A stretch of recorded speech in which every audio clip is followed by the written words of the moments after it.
muy buenos días a todos. Damos gracias a Dios que nos da la oportunidad de estar aquí. El día de hoy me parece que no tenemos clase para niños, entonces vamos a tenerlos el día de hoy por aquí. Entonces vamos a tenerles pues tranquilos a los muchachos. El día de hoy no tenemos clase. Pero vamos a comenzar. Les voy a pedir que por favor me ayuden abriendo en sus Biblias. Génesis capítulo 3, por favor. Génesis. El libro de Génesis capítulo 3, y como decía el hermano Gerardo, efectivamente el día de hoy vamos a estar comenzando una nueva serie de sermones llamada Conociendo a Dios en el Antiguo Testamento. Conociendo a Dios en el Antiguo Testamento. ¿Y cuántos de ustedes les gustaría conocer a Dios? ¿Puedo ver sus manos? ¿Cuántos les gustaría conocer a Dios? Sí, claro, o sea, algunos ni escucharon que pregunté, pero alzamos la mano. De verdad, ¿tanto nos gustaría conocer a Dios? Por supuesto, yo creo que a todos. Pero antes de comenzar, Génesis capítulo 3, vamos a leer versículo 23-24 en un momento más. Les voy a pedir que cerremos nuestros ojos y vamos a dar gracias al Señor, vamos a encomendarnos en sus manos. Señor, te damos gracias en esta mañana por la oportunidad de estar aquí en tu casa, una vez más. Gracias te damos por el tiempo que podemos permanecer aquí. Si alguien más ha de llegar, tráelo con bien. Pero sobre todo, Señor, a aquellos que estamos aquí, permítenos, incluyéndome a mí, ser bendecidos por tu palabra. Utilízame como una herramienta, como un vaso, Señor, como un instrumento para transmitir el mensaje que proviene de ti. Y que yo sea solamente el conducto, Señor, el canal por el cual tú nos hablas, nos transmites tu mensaje, nos enseñas de ti. Renueva nuestras mentes, nuestros corazones por medio de tu Espíritu Santo, porque realmente el que cambia eres tú, el que transforma eres tú, el que lleva el mensaje a nosotros con poder eres tú, Señor. En tus manos nos encomendamos en esta mañana. Por favor ayúdame, por favor permítenos poner atención y realmente retener el mensaje que proviene de ti. Te lo pedimos, Señor, en el nombre de tu Hijo, el Señor Cristo Jesús. Amén. Y el mensaje de esta mañana se llama Volveremos a estar juntos. De hecho es una promesa que el Señor hace, volveremos a estar juntos. Y vamos a comenzar, les decía, Génesis 3, en un momento más leemos. Y quiero hablarles en esta mañana precisamente acerca de Dios, precisamente acerca del Señor. Y para poder aprender acerca del Señor en esta mañana, lo primero que voy a hacer es hablar del diablo, ¿okay? Entonces no se espante, ahorita explicamos. Pero la Biblia precisamente en Génesis 3 nos habla, lo que ustedes pueden leer, acerca de la caída del hombre, la caída de la humanidad como tal. Y se nos habla en ese capítulo, usted lo puede leer más tranquilamente en casa, acerca de Satanás, la serpiente. Y se nos dice que era un animal o una creación más astuta que los demás. Una de las particularidades que de hecho hasta el día de hoy tiene Satanás es su astucia. Satanás, el diablo como tal, no digo que tengamos nada que admirarle, pero si hay algo que reconocerle, por decirlo de alguna manera, es precisamente que es muy astuto. Él utiliza muchas estratagemas, muchas formas para hacernos caer, para hacernos dudar, para hacernos alejarnos del Señor. Entonces realmente les decía, si no es algo de admirarse, por lo menos si es algo de aplaudirse, Satanás sabe hacer su trabajo. Y lo hace precisamente o de una manera particular, excelente, en el libro del Génesis, en el capítulo 3, porque ahí nos dice precisamente, usted lo puede leer después, que estaba Adán y Eva en el jardín y la responsabilidad de ellos era cuidar del jardín. Tenían que cuidar el jardín, cuidar los animales, ser, digamos, una especie de jueces estando ahí. Tenían también varias responsabilidades. Y también nos dice el libro de Génesis que ellos podían comer de cualquier árbol, de cualquier fruto, exceptuando del árbol del conocimiento del bien y del mal. La historia ya es muy conocida, nosotros la sabemos. Pero en cierta ocasión nos narra en este capítulo 3 que Adán y Eva no estaban juntos. Y este es el problema en el caso de Adán y Eva, y este es el problema que quiero que abordemos el día de hoy, la falta de unidad. La hermana Lupita y algunos hermanos lo mencionaban durante las peticiones, y creo que efectivamente es un problema que podemos sentir o palpar un poco, sobre todo hablando específicamente de la Asimla Iglesia, y quiero abordar ese tema por medio de Génesis y por medio de conocer al Señor. Adán y Eva, no que tuvieran un problema de unidad, tampoco estoy diciendo que todo el tiempo tendrían que estar juntos o que no había momentos para que ellos pudieran estar separados, pero aquí hay una cuestión que Satanás sabe aprovechar bastante bien. Los encuentra separados, no sé el motivo, no sé la razón, pero en un punto donde Adán y Eva están separados, Satanás encuentra precisamente el hueco, la entrada para poder ir, y no solamente están separados, sino que Eva está cerca precisamente del árbol que, vamos a llamarle el árbol que se le había prohibido, el árbol del conocimiento del bien y del mal. Eva está cerca, ustedes conocen la historia, y por lo tanto Satanás utiliza ese hueco, esa entrada, ese momento de separación, ese momento de falta de unidad entre Adán y Eva, para tentar a Eva y por lo tanto hacer que la humanidad peque y hacernos caer en pecado. Y ustedes ya conocen todo lo que viene después de eso. Ahora, no estoy diciendo que es culpa de Eva. Si Adán y Eva hubieran estado separados, si Adán hubiera sido el que estaba cerca del árbol, Adán habría sido tentado, posiblemente también habría caído y los resultados habrían sido lo mismo. No se trata de un problema de género, no es que Adán era más o que Eva era menos, no se trata de eso. Estoy hablando acerca del problema de estar desunidos. Porque efectivamente Satanás sabe que en un lugar, en una familia, en una iglesia, en una congregación, en una nación donde hay falta de unidad, es muy fácil quebrarlos, es muy fácil destruir todo lo que se ha hecho. En un lugar donde falta unidad, es fácil estar ahí. Y ya desde el principio de la iglesia tenemos ese problema. La falta de unidad realmente es algo tan devastador, podría alguno preguntar, ¿realmente la falta de unidad es algo tan malo? Y sí, la falta de unidad es algo malo. ¿Por qué? Porque el plan del Señor, realmente la estrategia de Dios, el principio de Dios se basa en la unidad. No vayan para allá, o antes de ir para allá quiero decir, es tan devastador, sí, porque ¿cuáles fueron las consecuencias? Les decía Génesis 3, del 23 y 24, lo voy a dar lectura y dice, y los sacó Jehová, estas son las consecuencias de la falta de unidad en su momento de Adán y Eva. Y los sacó Jehová del huerto del Edén para que labrase la tierra de que fue tomado. Echó pues fuera el hombre y puso al oriente del huerto del Edén querubines y una espada encendida que se revolvía por todos lados para guardar el camino del árbol de la vida.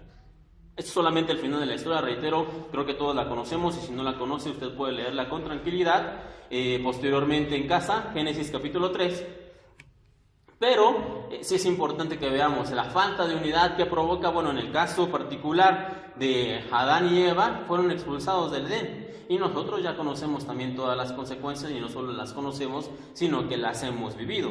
Entonces, ¿realmente la falta de unidad es algo tan malo? Decimos sí, ¿por qué? Porque el Señor Jesús, dentro de su plan y dentro de lo que Él ha establecido, Él siempre ha hablado acerca de la unidad. No vaya para allá, Juan, capítulo 17, versículo 21 al 23, Él dice lo siguiente: para que todos sean uno como tú, Padre, en mí y yo en ti, que también ellos, está hablando de nosotros, ellos sean uno en nosotros, para que el mundo crea que tú me enviaste. Yo en ellos, tú en mí, para que sean perfectos en unidad, para que el mundo conozca que tú me enviaste. Entonces se da cuenta, realmente la parte importante del plan del Señor para que la gente vea a Dios reflejado en nosotros, ¿en qué consiste? Se fundamenta completamente en la unidad. Si nosotros como iglesia, como hermanos, como congregación o congregaciones o iglesias, no reflejamos la unidad que Cristo Jesús reflejó con su Padre, aquí nos dice claramente que la gente no va a ver a Dios. Los no creyentes no van a ver a Dios reflejados en nosotros. Van a ver lindos edificios, van a ver cantos bonitos, van a ver predicaciones, van a ver programas sociales, van a ver muchas cosas, pero no van a ver a Dios si en nosotros no hay una verdadera unidad. Si nosotros no reflejamos la unidad que Cristo y el Padre tenían, la gente no va a ver a Dios. Va a haber muchas estrategias, va a haber muchos programas, va a haber iglesias muy bien adornadas, pero no va a ver a Dios. Y el objetivo de estar aquí es que la gente vea a Dios, que la gente se acerque a Dios y que la gente crea en Dios. De otra manera fallamos el objetivo. Ese es realmente el objetivo de la iglesia, que la gente vea a Dios a través de nosotros. Entonces, ya en una época temprana, de hecho, desde siempre, la falta de unidad fue un problema del cristianismo. Les voy a dar varias citas el día de hoy, pero no importa si usted quiere anotarlas adelante, no vaya para allá. Pero en la iglesia de Corintio, los Corintios, tenían ya un problema de división. Lo podemos ver en 1 Corintios 1:10, esto les escribe Pablo. Les ruego, hermanos, por el nombre de nuestro Señor Jesucristo, que todos se pongan de acuerdo y que no haya divisiones entre ustedes, sino que estén enteramente unidos en un mismo sentir y en un mismo parecer. Entonces, la iglesia de Corinto ya tenía problemas de división. Ya la gente decía, específicamente en la iglesia de Corinto, algunos decían que tenían su apóstol favorito, ¿no? Ya me imagino que tenían hasta su póster pegado ahí en casa cada uno. Uno decían, no, yo soy de Pablo. Otros decían, no, yo soy de Apolo. Los más espirituales decían, no, yo soy de Cristo. Pero pareciera que cada uno tenía su apóstol favorito, ¿ok? Su predicador especial. Y Pablo, ¿qué les escribe? Dice, les ruego, por favor, que no haya divisiones entre ustedes. Ahora, Corinto no es la única iglesia que presenta este problema. Filipenses también estaban desunidos, y lo podemos leer en Filipenses 2, del 2 al 4, y dice de la siguiente manera: hagan completo mi gozo, dice Pablo, siendo del mismo sentir, conservando el mismo amor, unidos en espíritu, dedicados a un mismo propósito, no hagan nada por egoísmo o por vanagloria, sino que con actitud humilde cada uno de ustedes considere al otro como más importante que a sí mismo. Fíjese qué bonito, realmente Pablo está diciendo, ¿cuál es el secreto? Uno de los secretos de la unidad: no te creas tan importante. Al hermano que tienes al lado, la mano de enfrente, la mano de atrás, a él considera lo más importante que tú. Dice Pablo, por favor hagan mi gozo completo. ¿Cómo? Manténganse unidos. Manténganse unidos y de esa manera van a ser mi gozo completo, dice el apóstol Pablo. Ahora, Corintios y Filipos no eran los únicos que tenían problemas. La iglesia de Éfeso también tenía un problema, ¿ok? Y se les exhorta a que sean de un mismo sentir y que tengan unidad en el espíritu. Efesios 4, del 1 al 3 dice: os ruego que andéis como es digno de la vocación con que fueron llamados, con toda humildad y mansedumbre, soportándose con paciencia los unos a otros en amor, solícitos en guardar la unidad del espíritu y el vínculo de la paz. ¿Por qué les pide Pablo a la iglesia de Éfeso que guarde la unidad del espíritu y el vínculo de la paz? Porque posiblemente no lo tenían. O si lo tenían, de vez en cuando lo perdían. Entonces Pablo les exhorta, por favor, manténganse unidos en el espíritu, manténganse en paz. Entonces, desde el principio, la falta de unidad ha sido un problema también en las iglesias, ¿ok?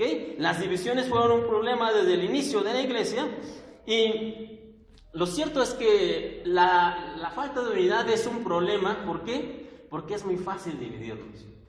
De verdad que es muy fácil dividirnos, no solamente como iglesia, sino como personas, como seres humanos. Es muy fácil dividirnos. Si no, véalo, tan solo, por ejemplo, en la mañana les ponía el ejemplo de que ahora está el Mundial de Fútbol, y usted lo podrá ver, la división está marcada, ¿por qué? Por equipos. Y la gente ni siquiera juega fútbol, es más, ni siquiera conoce a los jugadores, pero los defienden a capa y espada como si realmente fueran ellos los que juegan. La división es tan fácil de hacer entre nosotros los seres humanos que, como le decía al principio, Satanás, ¿cuál fue el arma que utilizó? Bueno, encontrar divididos a Adán y a Eva. Y lo mismo sucede con nosotros, y lo mismo sucede en las iglesias. En la época de Pablo, las iglesias tenían diferencias y separaciones debido a que cada uno tenía su predicador favorito. Ese es uno. En otras iglesias decían que se tenían que celebrar ciertas fiestas, o ciertos días, o ciertas ocasiones especiales del año, y unos decían, sí, hay que festejarlas, otros decían, no, eso no hay que festejarlo, eso no nos ha mandado Dios, y entonces las iglesias se dividían. En otros lugares se discutía si se debería guardar la ley judía, y unos decían que sí, y otros decían que no, y otros decían que quién sabe, y entonces la gente se dividía. Y desde el principio la división está presente en la iglesia de Cristo. ¿Por qué? Porque es muy fácil dividirnos. ¿Por qué? Porque nos concentramos precisamente en los puntos de la división. A día de hoy podemos ver que esos puntos no han desaparecido, sino al contrario, se han intensificado. Y entre las diferentes congregaciones y entre las diferentes denominaciones podemos ver que esos puntos no se fueron, sino que simplemente se hicieron más grandes. Y es que allá cantan, y allá danzan, y allá no aplauden, pero acá se aplauden, y allá gritan, pero acá no gritan, y allá usan himnario, pero acá no usan himnario, y acá usan batería, y acá no usan batería. Puras nimiedades, puras cosas que realmente son pequeñitas. Claro, está la parte de entre los gustos y preferencias de cada uno, pero es eso, gustos y preferencias. Dios sí nos explica en la palabra cómo es la forma de adorarlo, por ejemplo, y nos dice, vendrá el día y la hora en que se conocerán a los verdaderos adoradores, y se les va a conocer porque me adorarán en espíritu y en verdad. No habla porque hacen cierto método, o porque tocan ciertos instrumentos, o porque lo hacen de una o de otra manera. No, el Señor es claro y específico. Me van a ser verdaderos adoradores porque me adorarán en espíritu y en verdad. Pero nosotros nos ponemos a ver las formas y las maneras, y entonces eso nos ocasiona ciertas divisiones. Y bueno, ¿cuál es la solución? Si me lo preguntan, a las divisiones. Bueno, la solución a las divisiones no es resolver las divisiones. No resolver los asuntos en los cuales nos dividimos, sino al contrario, concentrarnos en las cosas que nos unen. Porque aunque nosotros somos una iglesia bautista y tenemos para algunas personas una manera, quizá podrían decir, muy seca de adorar o muy seca de alabar, no hay muchos aplausos o no hay nada de aplausos, nadie danza, en fin, y hay otras iglesias que sí lo hacen y está bien, son gustos y preferencias, ¿ok? Pero tenemos similitudes con otras iglesias, sí, quizá no en la forma de adorar, quizá no en las formas ni en las maneras, pero sí tenemos similitudes con otros y con otras iglesias. ¿Y cuáles son esas similitudes? Que creemos en el mismo Dios y en el mismo Salvador y en la misma obra de redención que Él hizo por nosotros. Y debemos concentrarnos en esas similitudes y no en las diferencias. ¿Por qué? Porque las diferencias van a permanecer, las diferencias van a continuar, las diferencias van a seguir. Pero lo que nos une también. Y eso es permanente y aún mejor y aún más permanente. Y no solamente permanente, sino que es eterno. Las cosas que nos unen, en este caso el Señor Jesús, creer en Él, creer en que Él vino al mundo, creer en que Él murió en la cruz, creer que Él resucitó y por lo tanto valida su palabra y que estaremos con Él en el cielo, que es lo mismo que creemos, que creen ellos, que creemos nosotros. Eso es lo que nos tendría que estar uniendo, no las diferencias. Eso es lo que tendríamos que estar concentrándonos, no en que si allá le gusta cierto ritmo de música, o que si allá usan corbata, o que si no la usan. Eso no importa, no es lo relevante. Lo relevante es que Cristo Jesús vino al mundo. Lo importante es que Él murió por ti, por mí, por ellos, por todos. Esa es la parte que nos une. No se trata de eliminar las diferencias, sino de buscar el único punto que nos une completamente. El inicio, sostenimiento y culminación de la unidad entre los creyentes y nada más. Y eso es Cristo. Y su gracia, la gracia de Dios.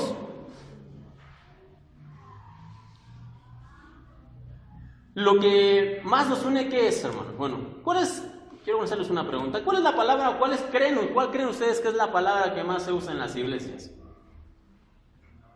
Algunos dirán Dios, o Biblia, o adorar, pero ¿cuál creen ustedes que es la palabra que más se usa en las iglesias? ¿Cómo? Salvación, ¿no? ¿Cuál? Hermano, o hermana, ¿no? Es más, ni me sé su nombre, pero para salvarla, ¿cómo le hago? Hermana, ¿cómo está? Qué gusto que vino. Hermano, tanto tiempo. O sea, ni me acuerdo cómo se llama, pero hermano o hermana, ¿no? Gracias a Dios que aquí nos decimos así, si no que tendría que aprender los nombres de todos, ¿no? La verdad. La salvada que nos dimos al enterarnos que aquí todos somos hermanos, todos somos hermanas. Pero la verdad es que es eso. La palabra más usada en la iglesia es hermano o hermana. ¿Y por qué somos hermanos o por qué estamos hermanados? Estamos hermanados porque somos hijos de un mismo Dios, Dios Padre como tal, y estamos hermanados porque Cristo Jesús nos adoptó como sus hermanos, ¿ok? Y esa es la parte, reitero, importante. Tenemos un punto en común, muchos puntos, pero este es el más importante, el más válido de todos, que tenemos el mismo Padre y que nuestro hermano mayor es Cristo. Y por lo tanto nosotros podemos estar aquí, debajo de esta congregación o en otra congregación, y si sabemos que realmente creemos en Él, creemos en el Dios Padre, y nosotros creemos en el Dios Hijo, y vivimos a través del Espíritu Santo, entonces podemos llamarnos hermanos, y eso es lo importante. Entonces, ¿cuándo se mueren o cuándo se acaban o cuándo más bien dejan de importar las diferencias? No cuando las resolvemos, sino cuando cambiamos el enfoque y realmente nos concentramos en lo que nos une, y lo que nos une es Dios. Dios a través de su Hijo Cristo Jesús, y Dios a través de la vida de su Espíritu en nosotros. Eso es lo que nos une, y eso es lo que debería importarnos, eso es lo que debería realmente estarnos uniendo. Vamos a regresar un momento al libro de Génesis, lo que estábamos viendo entre Adán, Eva y la serpiente, y se dijeron muchas cosas y se hablaron muchas cosas. No vamos a leerlo, solamente vamos a recapitular.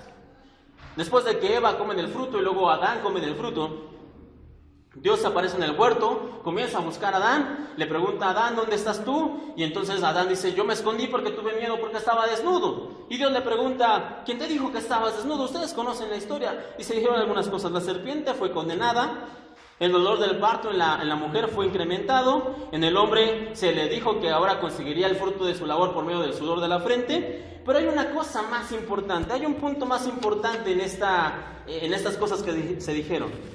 Génesis 3:15, si ya lo tiene ahí, léalo, si no después lo lee en casa. Y pondré enemistad entre ti y la mujer, y entre tu simiente y la simiente suya. Esta te herirá en la cabeza y tú le herirás en el calcañar. Génesis 3:15. Ahora, aquí una palabra dominguera, ¿no? Para que después puedan sorprender a la gente ahí en sus casas y todo. Esta parte de Génesis 3:15 es lo que los que saben lo conocen como el protoevangelio, es decir, una especie de evangelio primitivo, un esbozo, un bosquejo de lo que vendría a ser el verdadero el evangelio completo. ¿Ok? Se nos habla acerca de la descendencia de la mujer. ¿Y la descendencia de la mujer quién es? Cristo. Cristo Jesús, recuerden que vino nacido de mujer, nacido de una virgen. Ese fue el cumplimiento de la promesa. Y se nos dice que la descendencia de la mujer, es decir, Cristo, habría de enfrentarse a la descendencia de la serpiente. La descendencia de la serpiente es el mismo, es Satanás. ¿Ok? Y en ese enfrentamiento nos dice que la serpiente, ¿ok?, nos dice que será herida en la cabeza y que Cristo habría de ser herido en el calcañar, es decir, en el talón. Esta es referencia directa a lo que Cristo sufrió en la cruz. ¿Ok? Este es el protoevangelio. Apréndanse por ahí la palabra si quieren sorprender a alguien. Sí, en Génesis 3:15, donde encontramos el protoevangelio, ya usted se la aprende y ahí puede sorprender a todos. El protoevangelio, aquí lo encontramos. Esta es la promesa más importante que podemos encontrar en Génesis 3:15. ¿Por qué? Porque Dios le está diciendo a Adán, a Eva y a toda la humanidad a través de ellos que Él ya tiene un plan. No había terminado Adán y Eva de caer en pecado, de fallarle a Dios, de hacer lo que se les había prohibido, cuando Dios ya tenía un plan. ¿Y el plan de Dios cuál era? Bueno, yo voy a enviar a mi Hijo para salvarlos a ustedes.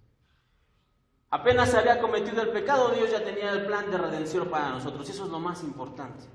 ¿Por qué? Porque cuando Adán y Eva pecan, ¿cuál fue la condenación que vino al mundo a través de eso? Entró el pecado, y con el pecado que entró, la muerte. Porque la paga del pecado es muerte. Y algunos pueden decir, bueno, es que no hubo una muerte como tal. No hubo una muerte. Adán y Eva sí comenzaron a morir en ese momento, pero no hubo una muerte como tal. Pero aquí quiero hacer una corrección. Sí hubo una muerte como tal. Claro, la Biblia nos enseña que la paga del pecado es muerte, y por supuesto que hubo muerte después de que Adán y Eva pecaron. Vaya conmigo, por favor, a Génesis 3. Génesis 3, ¿ya lo tienen ahí? Génesis 3:21. Y dice de la siguiente manera: y Jehová Dios hizo al hombre y a su mujer túnicas de piel o de pieles, y los vistió. Y aquí podrá usted preguntarme, bueno, aquí no dice nada de muerte, aquí no dice nada de que alguien murió, pero léalo de nuevo. Y Jehová Dios hizo al hombre y a su mujer túnicas de pieles, y los vistió. Ahora, una pregunta: ¿de dónde salieron las pieles? De los animales, por supuesto. Muy posiblemente, sabiendo de dónde se forman las túnicas, de una oveja, de un cordero. Ahora, ¿qué hizo Dios? ¿Le quitó la piel al cordero y luego el cordero siguió viviendo en huesos o en piel o en músculos? ¿O cómo hizo? Muy probablemente, entonces, ustedes saben, para poder obtener la piel de un animal, ¿qué tiene que hacer primero el animal? Morir. No hay otra forma de obtener la piel de un animal, primero tiene que morir. Entonces, después del pecado de Adán y Eva, ¿hubo muerte, sí o no? Sí, ellos murieron a su tiempo, muchísimos años después, pero inmediatamente después de su pecado, ¿hubo muerte, sí o no? Sí. Murió un inocente, un animal inocente, un cordero muy probablemente, que no tenía nada que ver con el asunto, murió. ¿Y esto de qué nos habla? Precisamente nos habla no solamente en lo que veíamos como el protoevangelio, donde se nos prometía un Salvador, sino que se nos especificaba de alguna manera indirecta cómo es que habrá de ser y cómo fue, a través de un sacrificio. De hecho, esto del sacrificio de un cordero después se instituye muchos años más adelante en lo que vendría a ser el tabernáculo, que lo vimos hace poco en la escuela dominical, y después se transformaría en lo que fue el templo, y después vendría a ser lo que Cristo Jesús hizo en la cruz. Un sacrificio de un ser inocente, de un cordero. El mismo Juan el Bautista, como llamó al Señor Jesús: he aquí el Cordero de Dios, que quita el pecado del mundo. Ahora, no es la única referencia que se hace del Señor Cristo Jesús como Cordero. Hay muchas, pero una que me llamó la atención fue Isaías 53:7, que dice: fue oprimido y afligido, pero no abrió su boca. Como cordero que es llevado al matadero, y como oveja que ante sus trasquiladores permanece muda, no abrió él su boca.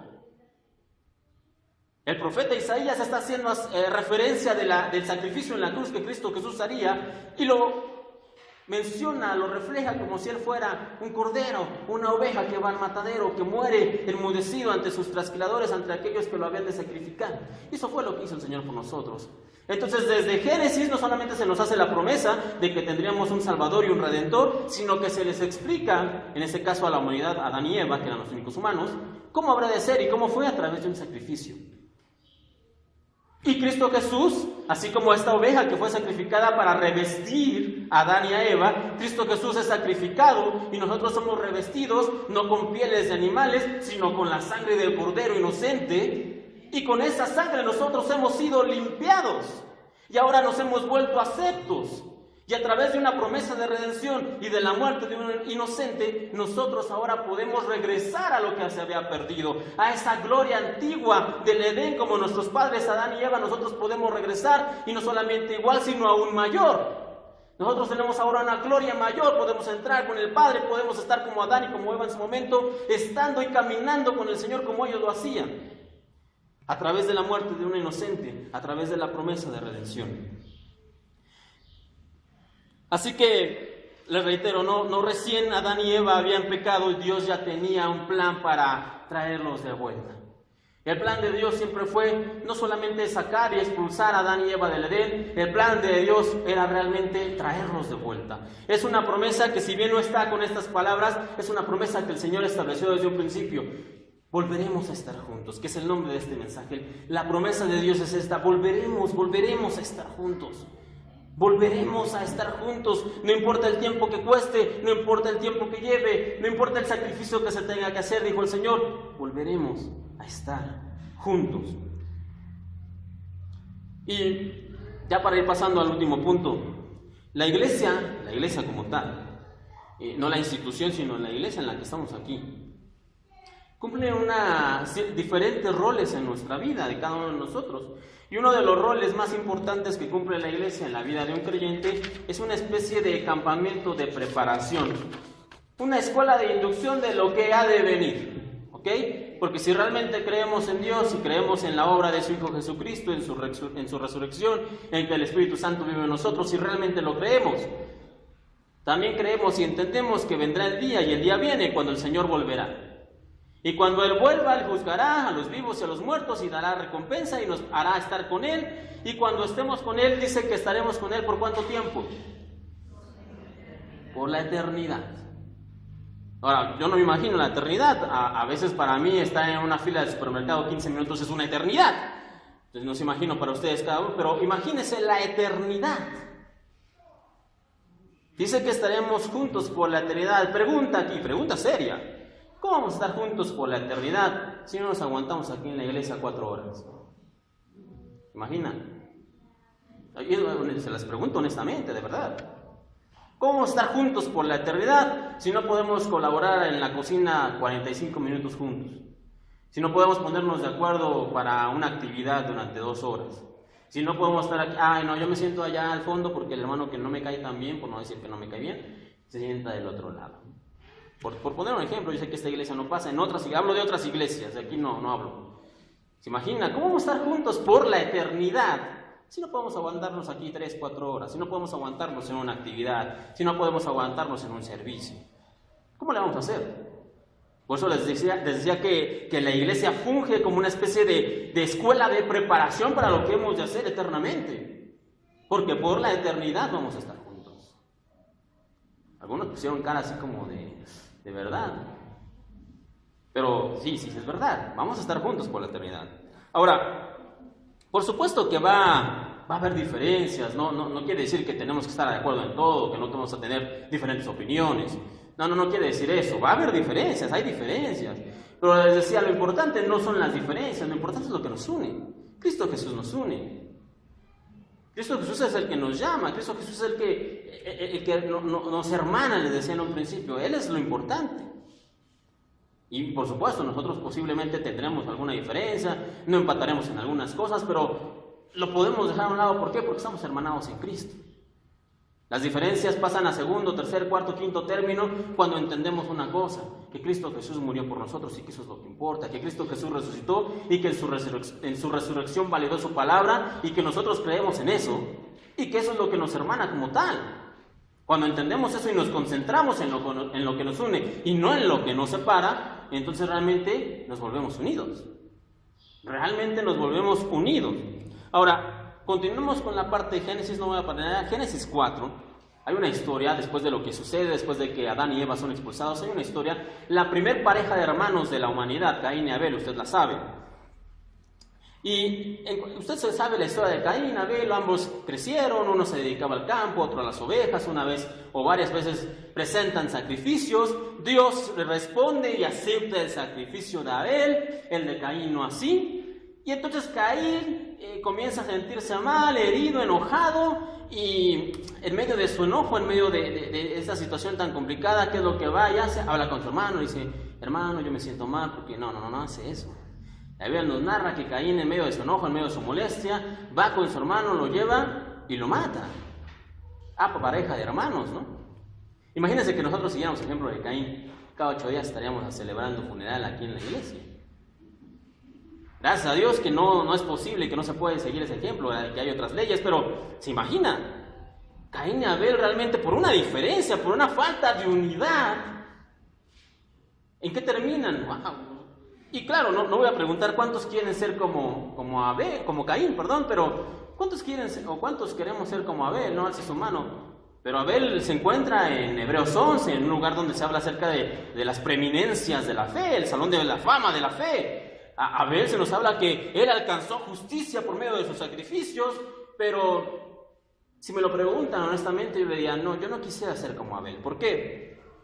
En Génesis 4:10 dice de la siguiente manera, Dios le está hablando a Caín y le dice, la voz de la sangre de tu hermano clama a mí desde la tierra, le dice Dios a Caín. La voz de la sangre de tu hermano clama a mí desde la tierra. ¿Y qué pedía de la voz de la sangre? Ya Abel ya estaba muerto, pero su sangre aún clamaba y le decía a Dios. ¿Y qué pedía a Dios?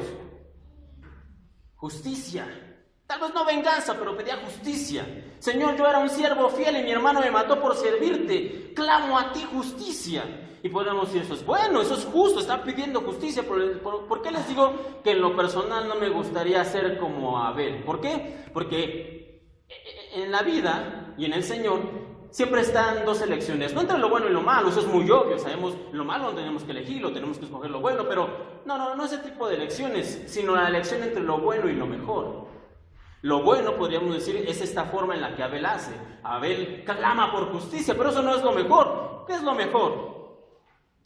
Se los voy a leer, Hebreos 12, del 22 al 24, es un poquito largo, por favor pongan atención, dice, os habéis acercado, este es el escritor, de Hebreos hablando, se han acercado al monte de Sión, a la ciudad de Dios vivo, Jerusalén la celestial, a la compañía de los muchos millares de ángeles y a la congregación de los primogénitos que están inscritos en los cielos, a Dios el juez de todos, de los espíritus, de los justos hechos perfectos, a Jesús el mediador del nuevo pacto y a la sangre rociada, que habla mejor que la de Abel. La sangre de Cristo nos dice aquí que habla mejor que la de Abel. ¿Por qué? Porque mientras que la sangre de Abel pedía justicia, ¿qué creen que pide la sangre de Cristo? Cristo Jesús en la cruz, estando crucificado, estando sufriendo, se están burlando de él. ¿Qué fue lo que dijo? Una de sus palabras fueron estas: Padre, perdónalos, porque no saben lo que hacen. La sangre que habla mejor que la de Abel, que no pide justicia, pide perdón. Y no perdón por él, pide perdón por los hermanos. Y nosotros nos podemos muchas veces identificar con Abel, ¿ok? No en que nos hayan matado, al menos no de una manera literal, pero sí quizá que nos han matado en nuestro compañerismo, aquí en la iglesia.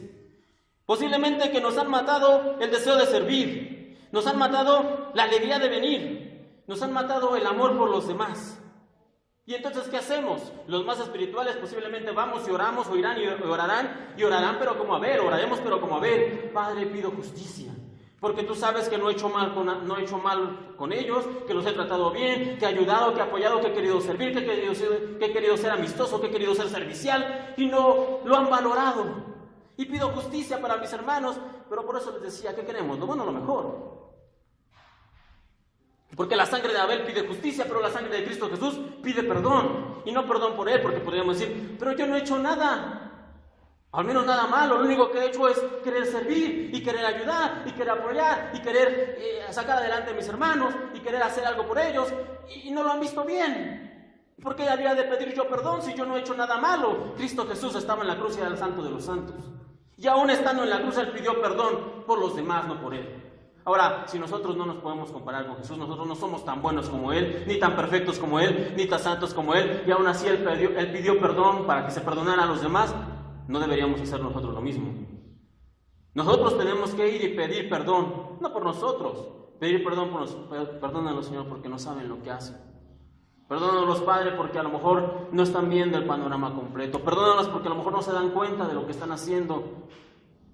Eso es lo que tendríamos que hacer, porque la sangre de Cristo habla mejor que la de Abel, y nosotros hemos sido llamados a ser como Cristo. Y ahí comienza realmente, les decía, la unidad. No en resolver las diferencias, no se trata de eso, sino en concentrarnos en lo que nos une. Y Cristo Jesús, su sacrificio, su muerte, su resurrección, su promesa de vida eterna. Eso es lo que realmente nos une. Dios en el jardín del Edén nos prometió una forma de regresar a Él, nos dio un camino, su Hijo Cristo Jesús, y por medio de su vida, y por medio de su muerte, y por medio de su resurrección, nosotros volveremos a estar juntos. Ahora una pregunta, ¿acaso nosotros podemos prometer lo mismo al Señor? ¿Podemos prometerle que volveremos a estar juntos? Y no me refiero a decirle, Señor, sí, voy a estar contigo algún día en la eternidad, porque nosotros no podemos hacer esa promesa. El único que puede prometernos vida eterna es Él a nosotros no. A lo que me refiero de prometerle al Señor que volveremos a estar juntos es, Señor, mientras estemos aquí, y mientras estemos en la tierra, y mientras estemos en esta iglesia, te prometo que como hermanos volveremos a estar juntos. A eso me refiero a prometerle al Señor. Porque Él espera la unidad en sus hijos. Él espera que nosotros seamos unidos. Él espera que nosotros oremos uno por otro, que sobrellevemos la carga los unos de los otros, que nos preocupemos por los demás. Eso es lo que Él espera. Podemos prometerle, volveremos a estar juntos. No con Él, les digo, sino como iglesia, ¿volveremos a estar juntos? El Señor ya nos prometió eso, que volveremos nosotros a estar juntos con Él, pero Él espera que como hermanos primero estemos juntos. La palabra del Señor dice, porque realmente para el Señor es importante, Salmo 133:1, mirad cuán bueno y cuán delicioso es habitar los hermanos juntos en armonía. Primera de Juan 4:7 dice, amados, amémonos unos a otros porque el amor es de Dios. Todo aquel que ama es nacido de Dios y conoce a Dios. El que no ama no ha conocido a Dios, porque Dios es amor. Realmente la intención de Dios, y usted puede buscarlo y usted puede revisarlo después en su Biblia, siempre que va a encontrar usted un grupo, o más bien la adoración al Señor, la va a encontrar no individualmente, sino en grupo. Todo el libro de Génesis, cuando se nos habla, usted lo ha leído, y si no, léalo en su casa, nos habla, y entonces vi una multitud, y entonces vi 1,000,000 de personas, y entonces vi miles de gentes, y había gente como cantidad, como ruido, como de aguas. Siempre hay muchos, siempre nos habla de la unidad. Nunca nos dice, por ahí había uno o había dos. No, siempre nos habla de una multitud. Porque el Señor espera que nosotros juntos, unidos, le adoremos. En unidad, le sirvamos. No hay final feliz en la historia de Caín y Abel. Ustedes lo conocen. Abel murió, Caín fue maldecido. Pero 30 capítulos después, en Génesis 33, hay otra pareja de hermanos. Jacob y Esaú, o Esaú y Jacob, descendientes precisamente de Adán y Eva, como todos. Y posiblemente usted conozca la historia. Esaú fue el primogénito, Jacob fue el segundo. Y Esaú tenía, por ser el primero, el derecho de la primogenitura. Por una locura la vendió, después, muchos años después. Jacob lo engañó, ¿no? Usted lo puede leer todo esto en Génesis. Esaú se enojó mucho a tal grado que quería matar a su hermano Esaú por todo el engaño que le había hecho a sus padres y por todo lo que había logrado, etc. Entonces Jacob se tuvo que ir muchos años porque su hermano quería matarlo. Jacob se fue a una tierra lejana con otros parientes, allá se casó, hizo su vida, hizo sus cosas, hizo sus negocios. Muchos años después, Jacob decidió regresar a su tierra. Él pensó, bueno, es tiempo de regresar. Tomó a su esposa, sus esposas, sus hijos, sus ganados y regresó. Y de camino al lugar a donde tenía que llegar, se encontró con su hermano Esaú. Aquel que había jurado que si lo volvía a ver, lo voy a matar. Lindas las familias en el Génesis, de verdad. ¿A poco no se aparecen de repente algunas que conocemos? Si te vuelvo a ver, te voy a matar, le dijo Esaú. Se entera Jacob que Esaú le iba a salir al encuentro. Y entonces estableció dentro de su campamento, dentro de su caravana más bien, ciertas filas, digamos. Él puso hasta atrás a su esposa que más amaba y a su hijo que más amaba, luego a otro y hasta enfrente él fue. Y para apaciguar un poco la ira de su hermano, dice que empezó a mandarle regalos por delante. Le mandó ciertas cosas, ciertas ovejas, cierto ganado, etcétera, etcétera. Y bueno, tuvo que llegar el momento inevitable. Se encontraron cara a cara Jacob y Esaú. Hacía más de 20 años que no se veían. Hacía mucho tiempo que no se veían. Jacob estaba consciente de lo que había hecho. Le había robado la primogenitura, había engañado a su padre. Era un bribón. Por eso se había ido la primera vez de su casa. Y ahora regresando estaba consciente también que su hermano había prometido que si lo volvía a ver, lo iba a matar. Pero cuando salen al encuentro, en Génesis 33, Esaú era una persona diferente. Le pregunta a Esaú a Jacob: ¿qué son todas estas cosas, todos esos regalos que me he encontrado en el camino? Y Jacob le responde: bueno, son cosas que te mandé para que estemos en paz. Y Esaú le responde: no puedo aceptar nada de eso. El Señor me ha bendecido muchísimo más que eso, no te preocupes. Y comienza una charla ahí entre hermanos. De verdad léalo después, es un momento de reconciliación entre hermanos. Y en el Génesis 33:10 dice lo siguiente. Jacob le dice a su hermano Esaú: si he hallado ahora gracia en tus ojos, acepta mis regalos, acepta mi presente. Porque he visto tu rostro, le dice Jacob a Esaú. Porque he visto tu rostro, como si hubiera visto el rostro de Dios. ¿Se imagina? ¿Cuántos de aquí tienen hermanos? Alza su mano.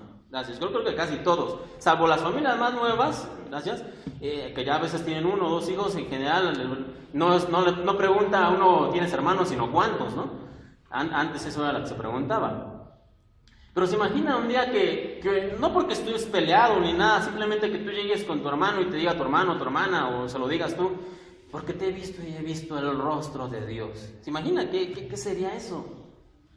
En un cumpleaños, en una fecha especial, algo bonito. O sea, hermano, verte a ti es como ver el rostro de Dios. Hermano, hermana, verte a ti es como ver el rostro de Dios. Si alguno, pero no, eso es una herejía, eso no se puede decir. Bueno, Primera de Juan 4:20 dice lo siguiente: si alguno dice yo amo a Dios y aborrece a su hermano, es mentiroso.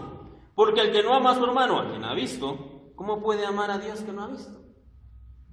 No es una herejía. El Señor nos insiste, nos lleva a amar a nuestros hermanos. De verdad Él quiere que nosotros no solamente que estemos unidos, sino que nos amemos unos a otros. Jacob ve a Esaú después de más de 20 años, está preocupado, no sabe qué va a pasar, trae a su familia, trae a sus niños. Y entonces cuando lo ve Esaú, realmente no me imagino cuánto fue el gozo de Jacob al ver que su hermano no estaba enojado, que no estaba molesto, que corrió, me imagino, a darle un abrazo. Que Jacob termina diciéndole: ay, hermano, verte fue como ver el rostro de Dios, sentí un alivio. Yo pensé que ibas a venir a atacarme, que ibas a venir a destrozar mi campamento, ibas a matar a toda mi familia y para rematarme ibas a matar a mí. Pero verte así, con esa alegría, con ese gozo, con ese perdón, verte, hermano, de esa manera, fue como ver el rostro de Dios. ¿Se imaginan? Porque eso es a lo que nos ha llamado el Señor, a volver a estar juntos, como hermanos, como Jacob y Esaú. Si Jacob, o en este caso Esaú, pudo perdonar a su hermano, si Jacob pudo ver a Dios en el rostro de su hermano, ¿no podemos hacer nosotros lo mismo con el que está a nuestra derecha, con el que está a nuestra izquierda, y es más aún con el que no está este día? Podemos hacerlo. No solamente podemos, debemos hacerlo, hermanos. ¿Por qué? Porque Dios promete que volveremos a estar juntos con Él, sí. Pero ¿podemos nosotros prometerle al Señor que como hermanos volveremos a estar juntos? Cada quien responda en su corazón. Cierra sus ojos, vamos a orar. Padre, te damos gracias en esta mañana por la oportunidad de escuchar tu palabra. Te damos gracias, Señor, porque nos has guardado hasta aquí. Te damos gracias, Señor, porque podemos escuchar de ti. Y ahora, Padre, así como tú nos prometes que estaremos juntos contigo de nuevo, queremos pedirte, Señor, que nos ayudes a estar juntos de nuevo como hermanos, unidos en ti, en nuestra fe, en el sacrificio de tu Hijo, en su muerte, en su resurrección, en la vida eterna que nos has prometido, y que en esa unidad la gente de allá afuera, los que no creen, los inconversos, puedan verte a ti reflejado en nosotros. No a nosotros, no nuestros pleitos, no nuestros problemas, no nuestras imperfecciones, sino que te vean a ti por medio de la unidad. Que la gente cuando nos mire a nosotros, que la gente cuando nos mire a nosotros unidos como una iglesia y como una congregación, pueda decir, mira qué tan unidos son. Pueda decir, mira, esta iglesia es unida. Padre, te pedimos por favor tu ayuda, te pedimos por favor tu dirección y te pedimos por favor tu corazón para poder hablar, para poder perdonar, para poder unirnos, Señor, como iglesia y que realmente podamos reflejar tu vida hacia los demás. En tus manos nos encomendamos también en este día y en esta semana. Llévanos con bien, guárdanos en nuestras actividades, en los trabajos, cuando salimos y regresamos, pero sobre todo, Señor, ayúdanos a realmente poder reflejarte a ti, Señor, a través de la unidad. Te lo pedimos, bendito Padre, por favor, en el nombre bendito de tu Hijo, el Señor Cristo Jesús. Amén.